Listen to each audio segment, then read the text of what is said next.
আমাদের অধিকাংশ সময় কিন্তু স্মার্টফোনের সঙ্গে কেটে যায়।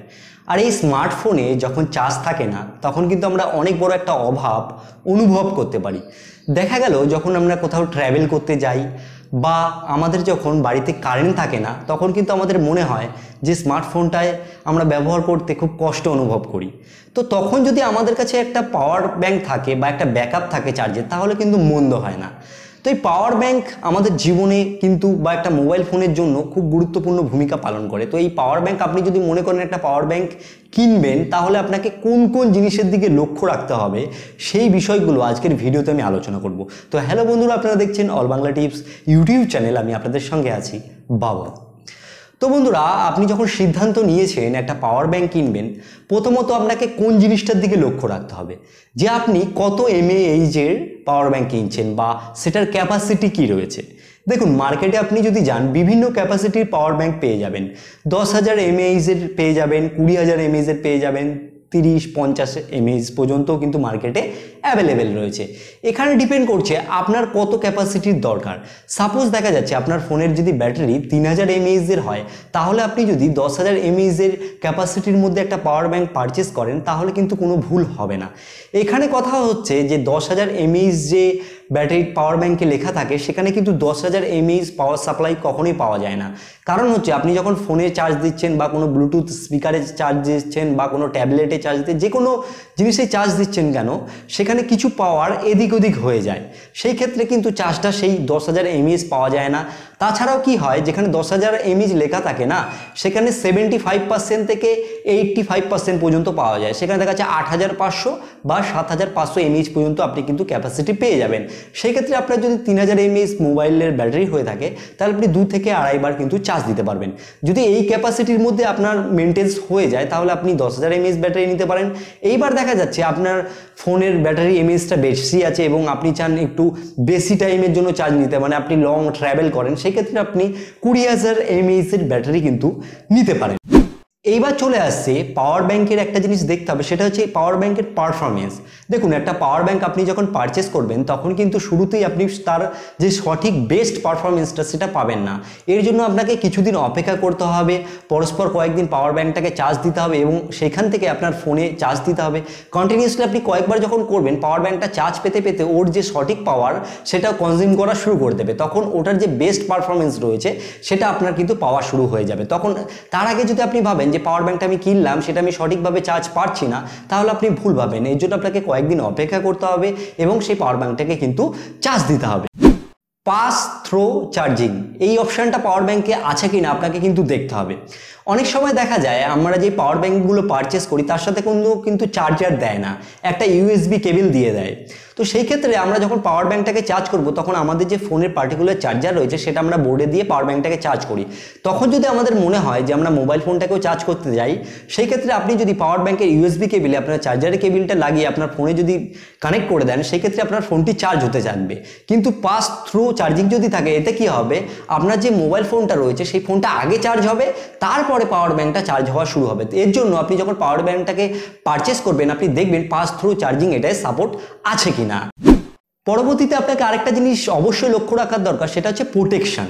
কেন প্রোটেকশন দেখা দরকার? আপনি এতগুলো ব্যাটারি একটা সেল দেওয়া একটা পাওয়ার ব্যাংক ক্যারি করছেন, ব্যাগে করে নিয়ে যাচ্ছেন কিংবা আপনি পকেটে রাখছেন। এবার সেখান থেকে যদি কোনো ক্ষয়ক্ষতি আপনার হয় সেগুলো আপনাকে কিন্তু দেখতে হবে যে ওই পাওয়ার ব্যাংকে কি কি সাপোর্ট রয়েছে।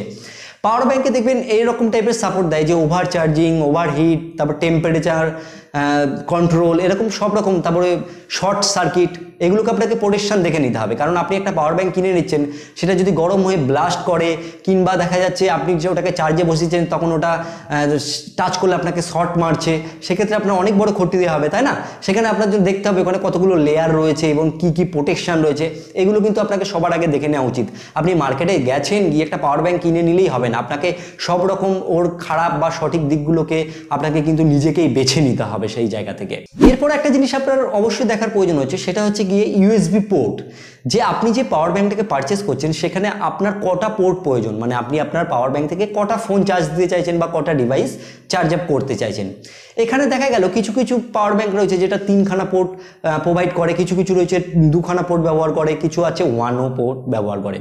এবার সেগুলো আপনাকে দেখে নিতে হবে। আবার অনেক পাওয়ার ব্যাংকে দেখা গেছে যে 2খানা পোর্ট রয়েছে ইউএসবি, মানে 2খানা আপনি চার্জ দিতে পারবেন। একটাই দেখা যাচ্ছে যে লো সার্কিট আর কি দিচ্ছে, যে এখান থেকে আপনি কোনো কিছু চার্জ দিলে না ওটা খুব আস্তে চার্জ হবে। সেইখানের পয়েন্টটা দিয়ে আপনি দেখা গেল কোনো হেডফোন চার্জ দিচ্ছেন বা নর্মাল যেসব জিনিস চার্জ দিচ্ছেন, আর যেটাই ফাস্ট চার্জিং হচ্ছে না সেটা থেকে আপনি মোবাইল ফোন চার্জ দিচ্ছেন। আর এখনকার যেসব পাওয়ার ব্যাংক রয়েছে অধিকাংশ পাওয়ার ব্যাংকেই দেখবেন ফাস্ট চার্জিং সাপোর্ট থাকে। ফাস্ট চার্জিং সাপোর্ট থাকলে কি হয়, দেখুন আপনি নিশ্চয়ই পাওয়ার ব্যাংকে লাগিয়ে রেখে সারাদিন ফোনটাকে লাগিয়ে রাখতে চাইবেন না।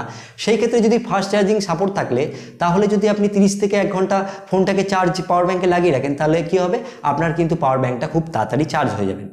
অনেক সময় দেখা গেছে আমরা যখন ট্রেনে বাসে চলাচল করি না, তখন আমরা চার্জারও ক্যারি করি, তখন ট্রেনের যে জ্যাক রয়েছে বা কোনো স্টেশনে কোনো জ্যাক বা উল্টোপাল্টা জায়গায় গিয়ে আমরা চার্জে দেওয়ার চেষ্টা করি। এই ক্ষেত্রে কি হয়, আমাদের ফোনের যেসব ডাটাগুলো থাকে না সেগুলো লিক হয়ে যাওয়ার কিন্তু চান্স থাকে।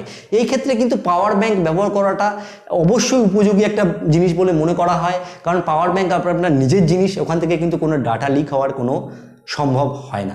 এইবার আমি কথা বলবো ব্র্যান্ড নিয়ে, মানে আপনি কোন কোম্পানি পাওয়ার ব্যাংক কিনবেন। দেখুন পাওয়ার ব্যাংক কোন কোম্পানি কিনবেন এটা পুরো নিজের উপর ডিপেন্ড করছে। তবু কিছু পপুলার কোম্পানি রয়েছে নাম করা, তাদের ব্র্যান্ডের পাওয়ার ব্যাংকগুলো কিনাই ভালো। যেমন স্যামসাং রয়েছে, সবথেকে আমার ভালো লাগে শাওমি কোম্পানি। আবার একটা রেডমি কোম্পানির পাওয়ার ব্যাংক লঞ্চ করেছে। সেই পাওয়ার ব্যাংকটা একটা ফেসিলিটি দিয়েছে, আপনি একসাথে 2টো চার্জার দিয়ে চার্জ করতে পারবেন। তাছাড়া ওখানে ফাস্ট চার্জিং সাপোর্ট রয়েছে, মানে A to Z দিয়ে দেখতে গেলে রেডমি কোম্পানি খুব সুন্দর একটা 800 টাকার মধ্যে পাওয়ার ব্যাংক লঞ্চ করেছে। আমি এই আপনাদের সুবিধার্থে কিছু পাওয়ার ব্যাংকের লিঙ্ক ডেসক্রিপশন বক্সে দেবো, সেখান থেকে আপনি চাইলে পাওয়ার ব্যাংকগুলোকে পারচেস করে নিতে পারেন। এখানে খুব সুন্দর সুন্দর পাওয়ার ব্যাংক দেওয়া থাকবে। তবে আরেকটা কথা চলে আসে, যারা অনলাইন থেকে পাওয়ার ব্যাংক কিনবেন বলে সিদ্ধান্ত নিয়েছেন, তারা অবশ্যই সেলারের রেটিংটা দেখে নেবেন, যে আপনি যেই সেলার থেকে পারচেস করছেন সেই সেলারের রেটিংগুলো মানুষে কি দিয়েছে, তারা কি বলছে, পাওয়ার ব্যাংকটা কিনে কি তারা স্যাটিসফাই এবং তাদের কি সেই পাওয়ার ব্যাংকটা ভালো লাগছে, না তারা উল্টোপাল্টা আর কি রেটিং দিয়েছে। সেই ক্ষেত্রে আপনি বুঝে নিলেন, সেই সেলার থেকে কিন্তু আপনি কিনবেন না। অনেকে আছে দেখি মার্কেট থেকে অল্প পয়সার মধ্যে পাওয়ার ব্যাংক কেনার চেষ্টা করে, তাদেরকে আমি বলবো আপনাদেরকে যেই পাওয়ার ব্যাংকগুলো প্রোভাইড করা হয় সেগুলোর মধ্যে দেখা গেলো ছোট্ট টাইপের একটা ব্যাটারি লাগানো থাকে এবং অরিজিনাল পাওয়ার ব্যাংক হয় না। অরিজিনাল যেসব পাওয়ার ব্যাংক হয় সেগুলোর মধ্যে লিথিয়াম পলিমার পাওয়ার মানে এক ধরনের ব্যাটারি সেল থাকে, সেগুলো কিন্তু সঠিক পাওয়ার ব্যাংকের ব্যাটারি, যেগুলোর মাধ্যমে সঠিকভাবে চার্জ হয়। আপনি উল্টোপাল্টা যদি পাওয়ার ব্যাংক ব্যবহার করেন সেই ক্ষেত্রে কিন্তু আপনার নিজের মোবাইল ফোনই ক্ষতিগ্রস্ত হবে।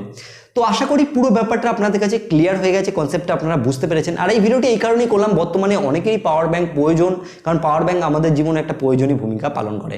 আর আমি এরকম টাইপের কোনো ভিডিও মেক করি না, কোনো গাইড ভিডিও বানাই নাই, প্রথম গাইড ভিডিও বানালাম। কেমন লাগলো আপনাদের এই ভিডিওটি অবশ্যই কমেন্টে জানাবেন। যদি আপনাদের ভালো না লাগে তাহলে ডিসলাইক দেবেন, আর ভালো লাগলে অবশ্যই একটা লাইক করবেন। আর চ্যানেলে নতুন এসে থাকলে অবশ্যই চ্যানেলটিকে সাবস্ক্রাইব করে রাখবেন। আর ভিডিও শেষে একটাই কথা বলবো, আপনারা সুস্থ থাকুন, আপনারা ভালো থাকুন, অল বাংলা টিপস চ্যানেলের সাথে সদা সর্বদা ছুটে থাকুন।